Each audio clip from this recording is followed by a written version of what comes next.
नमस्कार, मैं JRS news के लिए दृश्यता। महाराष्ट्र में देवेंद्र फडणवीस मुख्यमंत्री बन ही गए हैं। इसकी जानकारी पहले ही आप लोगों को हो चुकी थी। कल उन्होंने शपथ भी ले ली और उनके साथ एकनाथ शिंदे और अजीत पवार ने उप मुख्यमंत्री की शपथ ली। अब आप आश्चर्य करेंगे कि जो एकनाथ शिंदे चुनाव परिणाम आने के बाद से लगातार अपने रौ में ऐठे हुए थे, वो अचानक उप मुख्यमंत्री पद की शपथ लेने के लिए तैयार क्यों हो। आप कहेंगे कि उन पर उनके ही विधायकों ने जोर डाला और ये कहा कि अगर आप इस सरकार में हिस्सा नहीं बनते हैं या मंत्रिमंडल में नहीं रहते हैं तो हमारी ओर से कोई भी विधायक मंत्री पद की शपथ नहीं लेगा, यानी कि हम सरकार का हिस्सा नहीं। और इस दबाव में ही एकनाथ शिंदे अपने ही उप मुख्यमंत्री जो उनके साथ रहे देवेंद्र फडणवीस, उनके नीचे काम करने के लिए विवश। ये एक ऐसी बात है या तर्क है जैसे कि आपने मीडिया के माध्यम से देख लिया, लेकिन यहाँ मैं ये बताना चाहता हूँ कि आखिर ऐसा हुआ। हालांकि अगर एकनाथ शिंदे इस सरकार में शामिल नहीं भी होते तब भी देवेंद्र फडणवीस या यूँ कहिए भारतीय जनता पार्टी अजीत पवार के साथ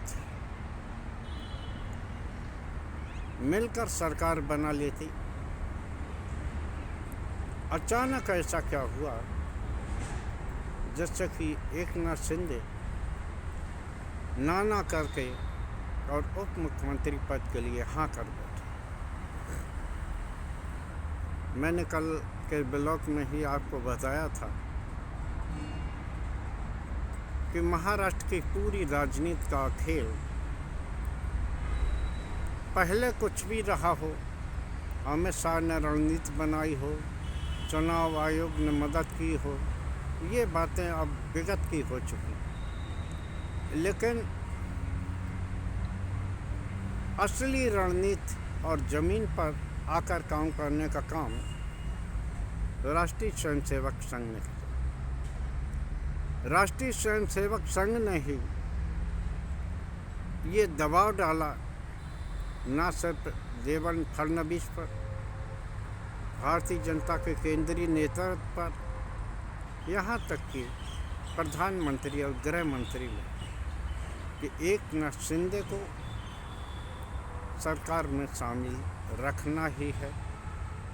हालांकि मैंने जैसा कि बताया कि उनके बिना भी महाराष्ट्र में सरकार बन सकती थी, लेकिन राष्ट्रीय स्वयंसेवक संघ को जब अजीत पवार को शामिल किया गया था, सरकार का हिस्सा बनाया गया था, तब भी वो उन्हें पसंद नहीं करते थे, क्योंकि अजीत पवार के कारण ही कार्यकर्ताओं को, जिनको कि प्रधानमंत्री ने सबसे करप्ट बताया, घोटालेबाज बताया, आखिर ऐसी क्या मुश्किल आई कि उन्हें अपनी सरकार में शामिल करना पड़ा, अपने दल में शामिल करना। तो इससे राष्ट्रीय स्वयंसेवक संघ अंदरूनी तौर पर भाजपा केंद्रीय नेतृत्व से खपा था। हालांकि उस समय ऐसी स्थिति राष्ट्रीय स्वयंसेवक संघ की नहीं थी। उस समय देश के प्रधानमंत्री 303 सीटों वाले प्रबल बहुमत वाले प्रधानमंत्री थे। लेकिन आज उनकी स्थिति क्या है ये देखा जा सकता है। और शपथ ग्रहण समारोह में भी कल इस बात की झलक मिल गई। प्रधानमंत्री और गृह मंत्री हालांकि मंच पर थे और भी एनडीए के मुख्यमंत्री आए थे, लेकिन जितना मुद्दत प्रधानमंत्री महाराष्ट्र के अलावा मध्य प्रदेश, राजस्थान और छत्तीसगढ़ में सरकार शपथ ग्रहण होने के बाद जितने प्रसन्न हुए थे उतने प्रसन्न आज दिखाई नहीं थे, क्योंकि सभी लोग जानते हैं कि भले ही कोई कुछ कहे, देवेंद्र फडणवीस गुजरात लॉबी की पसंद नहीं है। उन्हें राष्ट्रीय स्वयंसेवक संघ का ही संरक्षण है और उनकी ही वो पसंद है। तो यहाँ पर एकनाथ शिंदे को जब लेने के लिए उन्होंने दबाव बनाया,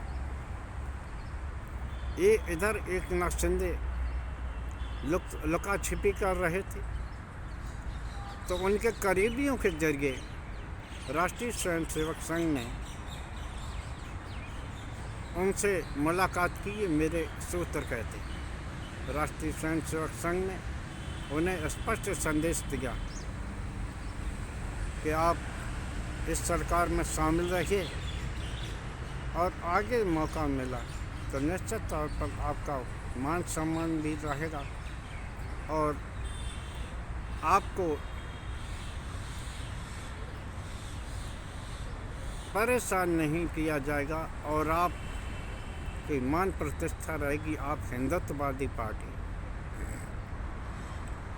तो राष्ट्रीय स्वयंसेवक संघ ये चाहता था कि एकनाथ शिंदे की जो छवि है, अब ये चुनाव परिणाम से भी साबित हो गया है कि हिंदुत्ववादी की छवि होगी। और इधर महाराष्ट्र में बटोगे तो कटोगे, एक हैं तो सेफ हैं करके जो परिणाम आए, ये अलग बात है।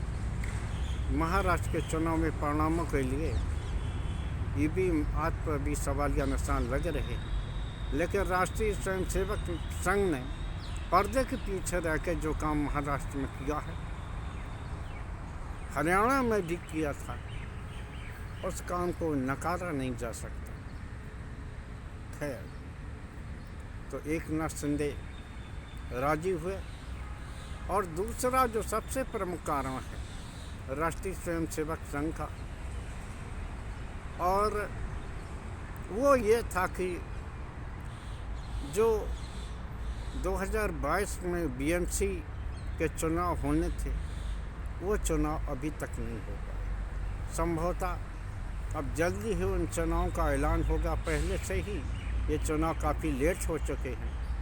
और बीएमसी में भले ही आप अजीत पवार को साथ रख लें, उन्हें कोई भी पद दे दें, लेकिन बीएमसी में अजीत पवार का कुछ, तो लिहाजा उनके रहने के बावजूद भी भारतीय जनता पार्टी को कुछ भी पल्ले नहीं पड़ने वाला था। और यहाँ सदा से शिवसेना और भारतीय जनता पार्टी का ही असर रहा है, और शिवसेना के सहयोग से ही भारतीय जनता पार्टी बीएमसी में तमाम सीटें जीती। लिहाजा चूँकि अब एकनाथ शिंदे असली शिवसेना साबित हो गए हैं, तीर कमान उनके पास है, तो लिहाजा उनको साथ लेने का दबाव पड़ा। और भारतीय जनता पार्टी के केंद्रीय नेतृत्व न चाहते हुए भी इस बात को माना। देखना ये है कि आप एकनाथ शिंदे और भारतीय जनता पार्टी और राष्ट्रीय स्वयंसेवक संघ की तिगड़े आगामी बीएमसी चुनाव में क्या गोल खिलाते। उधर उद्धव ठाकरे भी संभवतः कांग्रेस या अन्य दलों को बीएमसी में कोई स्पेस देने वाले नहीं। लिहाजा यहाँ पर आपको बीएमसी चुनाव में अलग अलग कैंडिडेट लड़ते दिखें तो आप आश्चर्य न कर लें। तो एकनाथ शिंदे की जो अचानक उप मुख्यमंत्री बनने की जो दृश्य हम सब लोगों ने देखा, वो आश्चर्यजनक बात नहीं था। उसके पीछे वह कायदा राष्ट्रीय स्वयंसेवक संघ की एक योजना थी और उस योजना के तहत ही एकनाथ शिंदे विवश हुए और उप मुख्यमंत्री पद की शपथ उस फडणवीस के अंडर में ली, जिन्हें कि वो व्यक्तिगत रूप से भी पसंद नहीं करते। यह अलग बात है कि उनकी सरकार में देवेंद्र फडणवीस उप मुख्यमंत्री रह चुके। खैर, अब राष्ट्रीय स्वयंसेवक संघ ने क्या सौदेबाजी की है, क्या पर्दे के पीछे बात हुई है, इसकी जानकारी तो 2-4-5 दिन में हो जाएगी, क्योंकि जब मंत्रिमंडल का विस्तार होगा। वैसे मैं आपको बता दूं कि कोई भी इफ बट कहने वाला नहीं है। लगभग वही स्थिति रहेगी। भारतीय जनता पार्टी के ज़्यादा मंत्री होंगे, इसके बाद एकनाथ शिंदे के मंत्री होंगे और फिर अजीत पवार के मंत्री होंगे।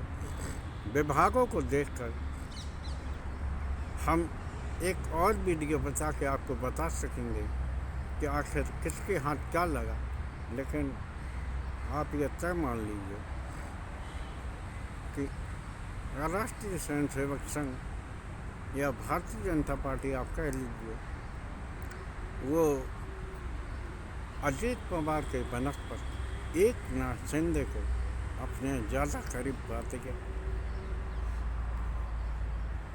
आज के मतलब